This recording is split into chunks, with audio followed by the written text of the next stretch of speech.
تصور کن یه روز صبح از خواب بیدار میشی و میفهمی یه راز عجیب و تاریک درست تو خونه همسایت مخفی شده. رازی که وقتی که فاش بشه همه رو تو شوک فرو میبره. یه دختر لاغر و چشمای خالی از زندگی مثل یه پرنده زخمی توی یه قفس کوچیک گیر کرده.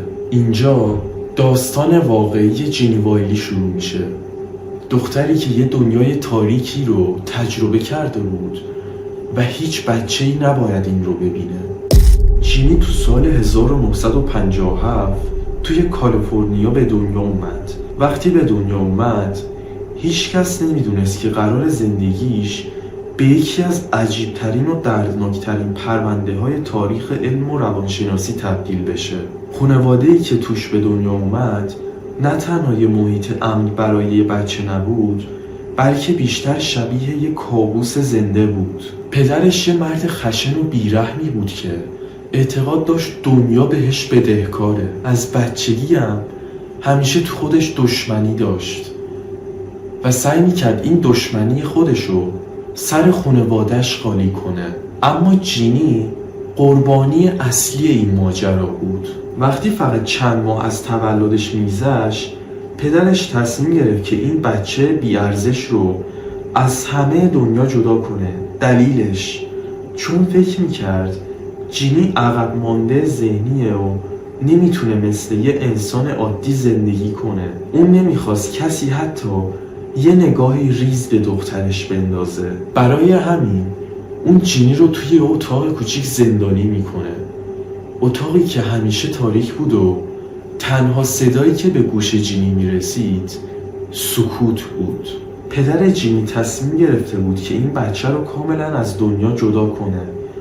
برای همین از وقتی جینی خیلی کوچیک بود اونو توی اتاق تاریک و سرد زندانی کرد. اتاقی که نه اسباب بازی داشت، نه نور خورشید، نه حتی یه صدای آرامش بخش. جینی فقط یه تخت فلزی داشت و یه صندلی مخصوص که بهش بسته شده بود. تو روزهایی که قرار بود آروم بزرگ بشه و دنیا رو کشف کنه، تنها چیزایی که میدید یه دیوار خاکستری بود و یه اتاق بیروح.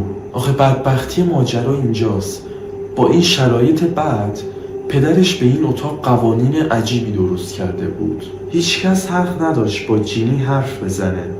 اگه حتی مادرش و برادرش میخواستن کلمه ای بهش بگن، پدرش با خشم وحشتناک سرشون فریاد میزد یا اونا رو تهدید میکرد. سکوت مطلق توی اون خونه قانون بود و جینی سالها توی این سکوت مرگبار زندگی کرد. اما ماجرا فقط به اینجا ختم نمیشه.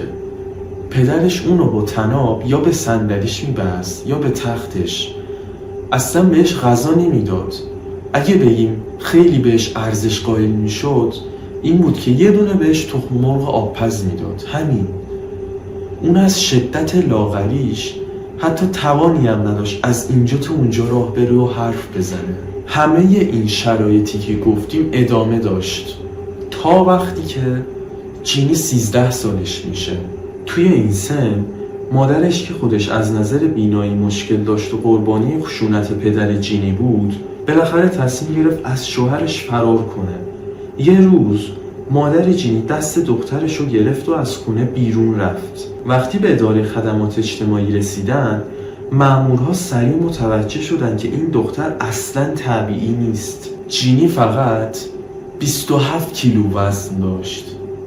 ظاهرش شبیه یه بچه‌های کوچولو موچولو شده بود و اصلاً هم حرف نمیزد. مامورهای اجتماعی سریع دست به کار شدن و جینی رو از خانواده‌اش جدا کردن. وقتی پلیس وارد اتاق شد و جینی رو اونطوری دید همشون شوکه شدن. اونجا یه اتاق نبود، یه قفس بود. پلیسا گفتن که یه بچه نباید توی چنین شرایطی زندگی کنه.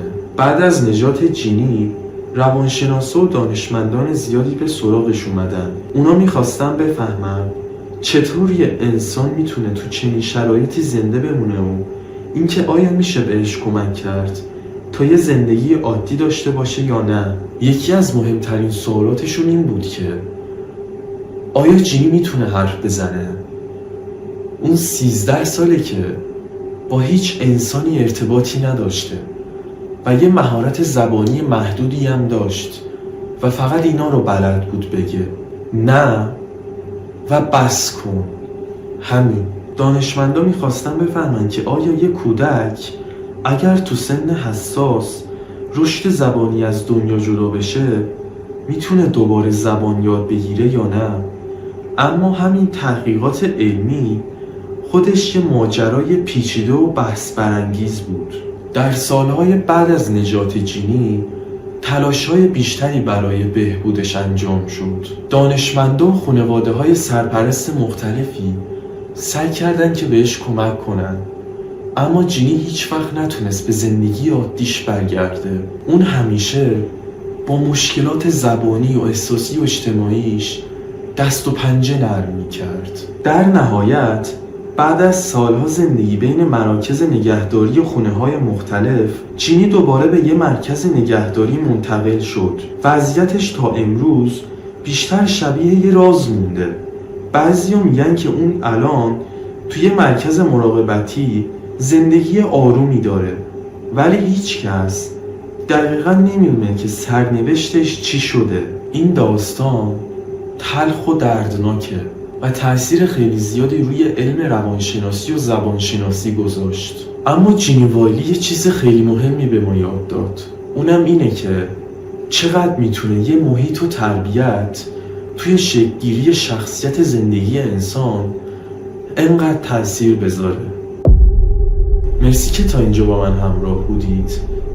اگه از این ویدیو لذت بردید ممنون میشم که نظراتتون رو توی کامنت ها برام بنویسید. خیلی دوستتون دارم.